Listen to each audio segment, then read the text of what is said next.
Good evening, ladies and gentlemen. I'd like to start by reading something to you this evening.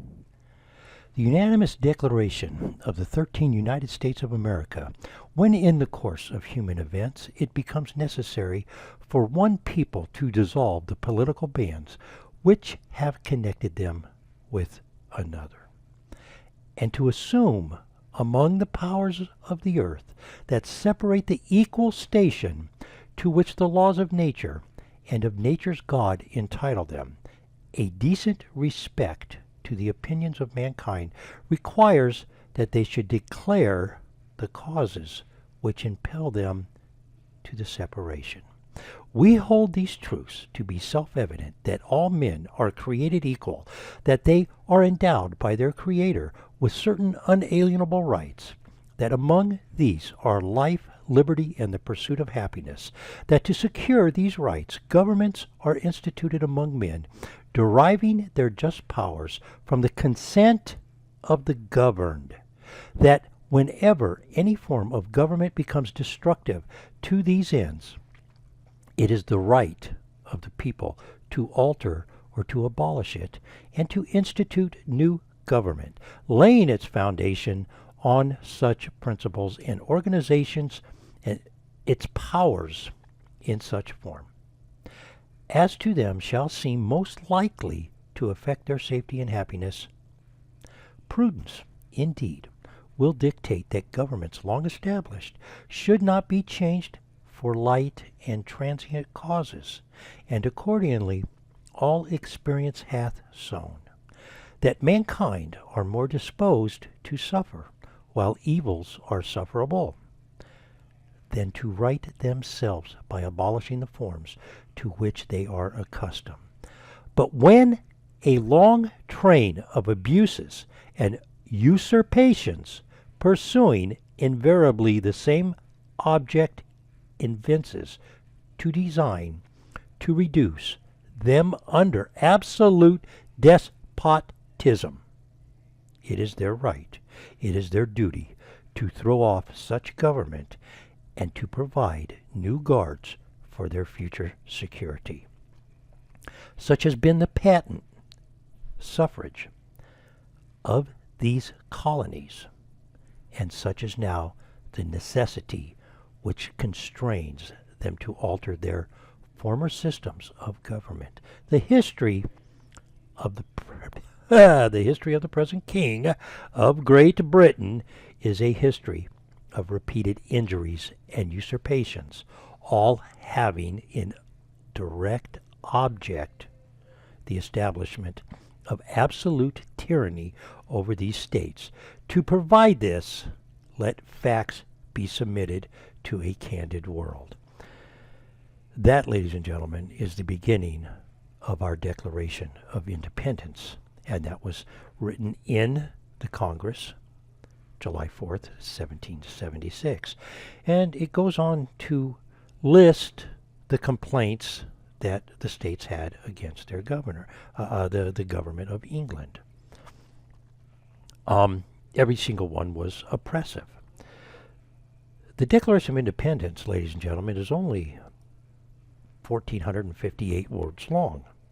The Constitution of the United States is only 4,543 words. I attest that the Declaration of Independence is a standalone document, and I've always claimed that. I actually got a very good mark in world history and government class by making this claim back in high school.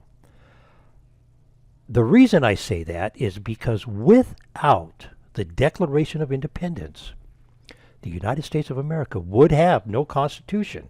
And this is a document that has been, over the years, claimed to be the greatest living document in the world. It's a living document. I don't believe it's a living document. I believe it's a document that can be altered through proper process, not through despotism, not through mandates, not through somebody saying, we're going to do this.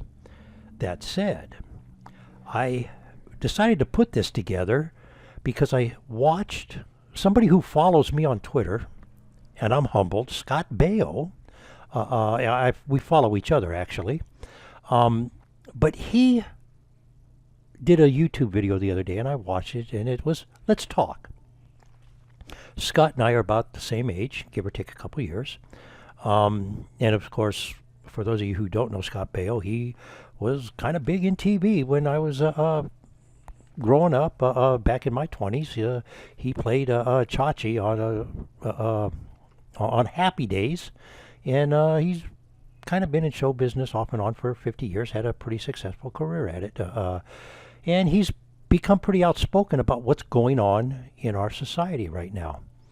And consequently, he asked this question: what has happened? What went wrong? Where did we go wrong? I'm going to link a couple things in this description, and one of them is a book called Look What Happened While You Were Sleeping. In this book, there are many things that it points out goes wrong with the United States. One of them is Common Core. When Scott and I went to school, they taught government, they taught civics, they taught us about the United States of America. As a matter of fact, some of the processes of our government, my father felt was so important that I know when I was in the 5th grade, our family vacation was to the Liberty Hall, to see the Liberty Bell, Independence Hall in Philadelphia, where this document, Declaration of Independence, was written. Empire State Building, of course, other tourist attractions in the area. But the big thing was Independence Hall. That was very important. My dad said, it's important you know this. And then we also did a little thing to Washington, D.C. to see the Constitution. In many ways, I'm lucky. Not many people have parents that feel that is important. Not many people have. My dad always took every opportunity he could to educate, and in that respect, I feel blessed. I really do, and I miss him an awful lot sometimes. But Scott asked this question: what has happened? And I don't think they teach the Constitution anymore. I really don't. I believe, and I've always believed this, that the First Amendment could be actually 4 amendments. The first 2 amendments were the most important amendments to the Constitution of the United States, to what was going on with the Founding Fathers. Freedom of speech, the right to free speech, the right to a free press, the right to assemble, the right to redress your government, and of course, the biggie, the right to religion. At the time, you have to remember, King George was mandating you go to his church. You must belong to the Church of England. Now, I want to say this, and I'm going to ask Mark Levin to interpret this and give me some constructive criticism. He's a pretty constitutional guy, and I have a lot of respect for him. But here's what I think. The First Amendment could actually be 5. It really could. You could split that out and make it 5 different amendments. But my take on this religion, I'm sorry, if you don't like the 10 Commandments, you don't get upset and say I have to remove it because it's against your religion, because then by doing so, a branch of our government, the courts that make this ruling, that is a branch of our government, and that is in essence an arm of the government saying that one religion takes precedence over another. And the Constitution, the First Amendment of the Constitution says, the government shall make no religion. There'll be no precedence over a religion. So they don't get to do that. So I've always felt that these little things that knick-knack at our Constitution, at the First Amendment, are technically unconstitutional. But then again, I don't get to argue in front of the Supreme Court. Maybe Mr. Cruz down in Texas might have some input on that. But I always believe, and here's the thing about America. America was founded on Judeo-Christian philosophical ways of life. Life, liberty, and the pursuit of happiness. That includes private property ownership. That's the pursuit of happiness. your speech. Of course, yelling fire in a crowded theater is always, no, you can't do that because you create panic and people could get hurt. So you can't do that. You also can't, and this is what I don't understand right now with the Dominion case. Dominion is being accused of doing something, but yet they're not saying you're a liar. They're not saying you're incorrect. They're not saying you're libeling us. They're not trying to sue anybody for slander. Always remember, the only defense for libel and slander is the truth. So maybe they can't say libel and slander, can they? And then you have the right to redress your government, the right to protest, the right to assemble. That's all there. And the right to a free press. Now, as we know right now, the free press is a mess because it is very slanted. It is not telling us the truth, or we would not be taken to the streets, and little organizations like Alliday Mobile Media wouldn't be popping up everywhere. I mean, out of nowhere, all kinds of media outlets have come to bring people the truth. So that brings me to the Second Amendment. The Second Amendment, of course, is the right to bear arms. We will have a well-regulated militia. That also states that it protects the citizens from a tyrannical government, because look at every tyrannical government. Look at China. Look at what happened in Nazi Germany. Look at what happened with Stalin. They take the guns. In Venezuela, they took the guns. In Cuba, they took the guns. They took a person's ability to defend themselves, and then it's all over, because then they can dictate what to do to you. Now, my personal opinion, and this is, some people call me the tinfoil hatter because I'm saying this, but think about this for just a minute. Okay, we're not going to go get the guns, but what we're going to do is put you on a digital currency. And let that sink in for just a minute. Digital currency, they don't need to take your gun to control you if you're on a digital currency. Because if you do something they don't like, they can cut your debit card off. They can cut your digital means off. You can't buy nothing online. You can't buy anything at the store. You can't go anywhere because now you don't have any financing. And what if you have a child to feed? What are you going to do? People have been known to do unscrupulous things. Women have been known to act, I mean, think about it. Women have been known to do whatever is necessary to feed their child. It's a mother's instinct to take care of their child. A good father, it's his instinct. I remember my father putting cardboard in his shoes. And when I asked him about that, Daddy, why are you doing that? Well, I can't afford shoes. Well, go buy new shoes, Daddy. Why don't you buy new shoes? Well, son, if I buy new shoes this week, I won't be able to feed you and your brother. I didn't understand that until I left home. I didn't understand that until I had to actually buy my own food and my own shoes, pay my own bills. And somewhere along the line, all of these values, what are called family values, home values, they're not taught anymore. Schools aren't teaching our Constitution. Schools aren't teaching the Bill of Rights. They're not teaching history the way I learned it, at least. They're teaching what they want you to know. They're teaching you to hate America because America did this. And let's make no mistake about this. America was developed. It was a country that was developed. People were running away from somebody else. They came over here. Did bad things happen? Yes. Yes. Is that a reason to hate this country? Absolutely not. That's the most ludicrous thing you could ever come up with. Let's hate America because they did bad things. Well, you know what? Bad things have been happening since Cain and Abel.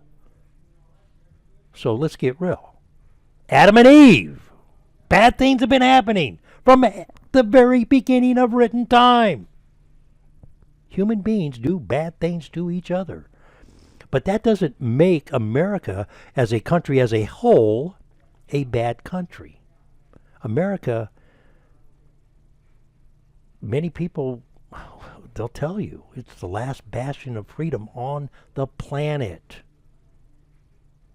So who do we listen to? Do we listen to the elite? Do we listen to ourselves? Can the first, let me ask you this. Leave a comment down below. Can the first two amendments actually be six? There's 5 issues in the First Amendment. You have religion, you have speech, you have press, you have the right to assembly, and the right to redress your government. The right to bear arms is number 2. The Third Amendment, the government shall quarter no soldiers.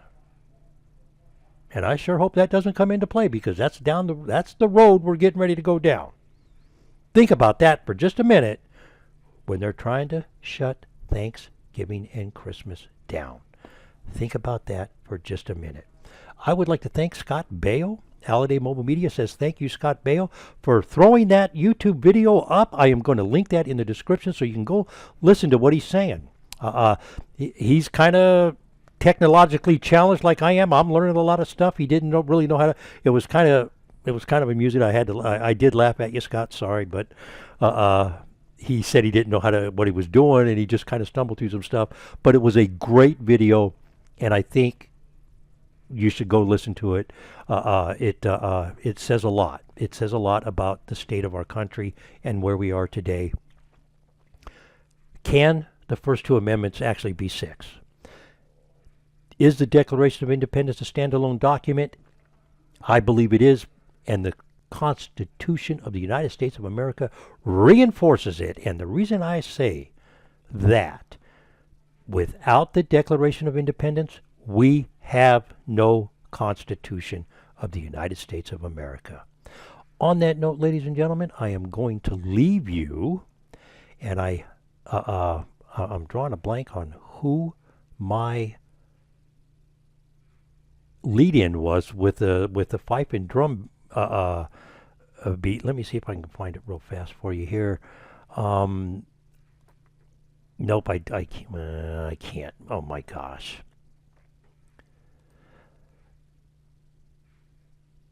It was from the archives of the Music of Revolutionary War, Sturbridge.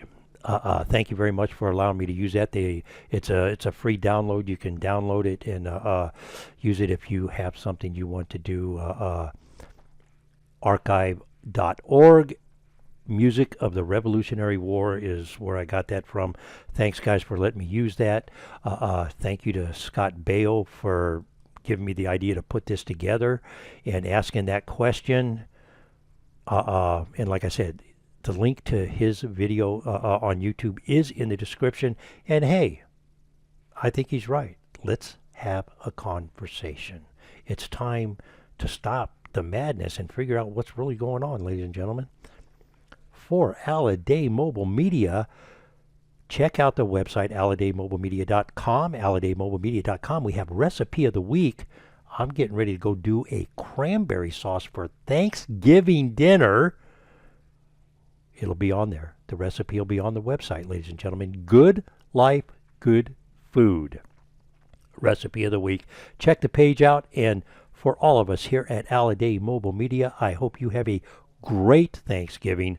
Whether you got to do it sequestered, whether you got to keep the drapes closed, whatever you got to do.